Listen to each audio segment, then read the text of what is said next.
There was already buzz around her death, asphyxiation, vomit on her breath. Her tatted wrists between the gates extend and try to swipe the cheek she once caressed. Helena was my girlfriend since high school. We didn't go to college afterwards. Instead, we continued our part-time jobs.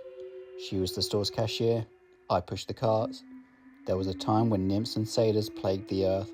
We were their descendants, cashiers and cart attendants. "Oh, get a tattoo," she told me one day in her room, which was in the attic of her parents' house. "I'll hold your hand the entire time. We can get matching ones. It won't even hurt." She said this with her fingers wrapped around my wrist. I've always been a timid but eccentric man. Anyone who looked in on us might have thought I was shy with her, but I wasn't. I was speechless with her. My speechlessness started when we found out we had similar music tastes, and amplified upon our discovery of our shared love of old silent horror films. No one recognised me when I was the Phantom from Phantom of the Opera one Halloween, because I was the Lon Chaney version. No one recognised his mask, but Helena, who was Christine Day, knew who I was, and she kept ripping off the mask saying, "It doesn't work, you're not ugly like him." And she doted on me before another round of trick-or-treaters came.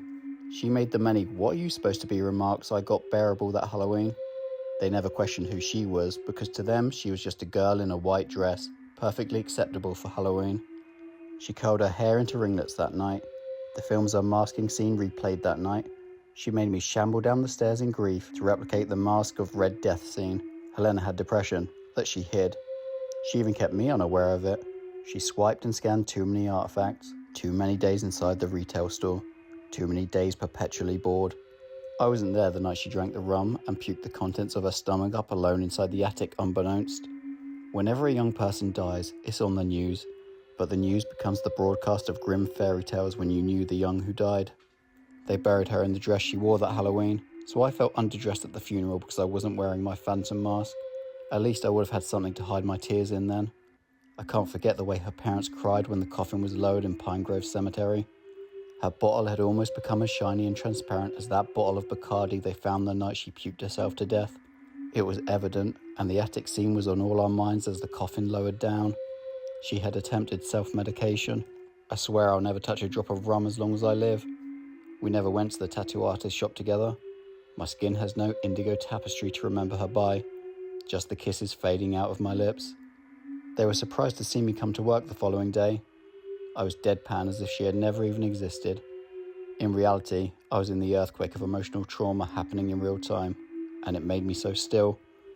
Collecting shopping carts and bringing them into the store was a stale solace, but I saw the cashier who had replaced Helena, and saw her every time I brought carts into the store. That night, when it was cold and dark as the deepest parts of the coldest sea, I walked instead of drove to Pine Grove Cemetery to visit Helena's grave. I wanted to tell her I missed her. There's this local legend that the stone wall surrounding the Pine Grove Cemetery is the second longest wall ever built, second behind that one in China.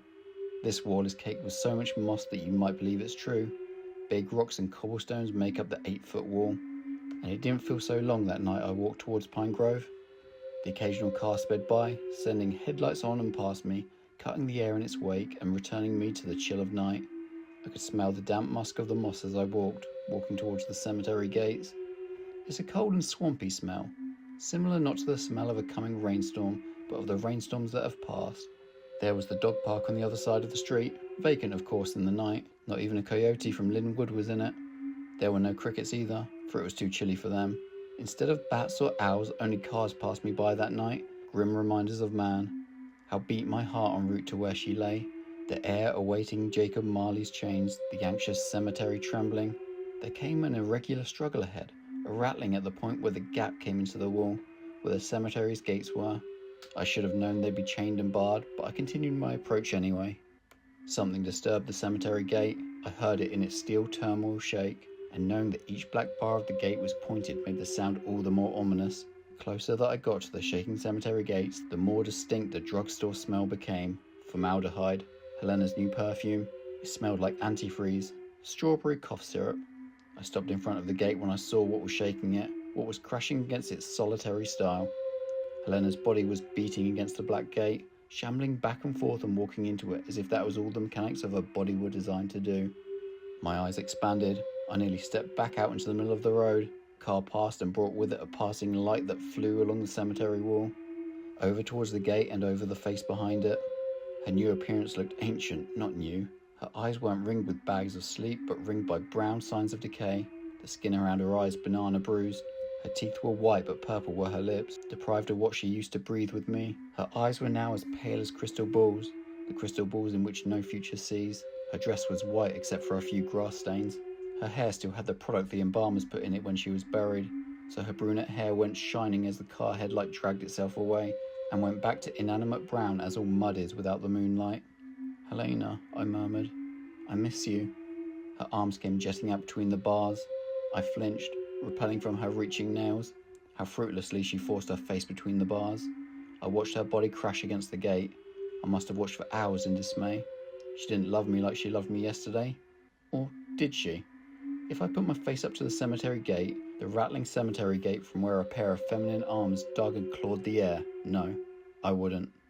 I recounted the details of her death, interrupted with details of our love. These details of our love were ones I forced out of my throat in pain while my eyes swelled. I remember murmuring about how they had found her. I think I was babbling the details of her death to her in case she didn't know she died. But all my whining was done in vain because her empty crystal ball eyes didn't change. I stood there until the sun came out of Linwood and turned the sick into an insipid yellow. The body that once belonged to Helena seemed to tire at the coming of the light, and she started shambling backwards while Pinegrove's lawns were being slowly turned from dark verdant green to bright lime colours. It was uncomfortable to no longer hear the shaking gate, to no longer hear the body crashing against it.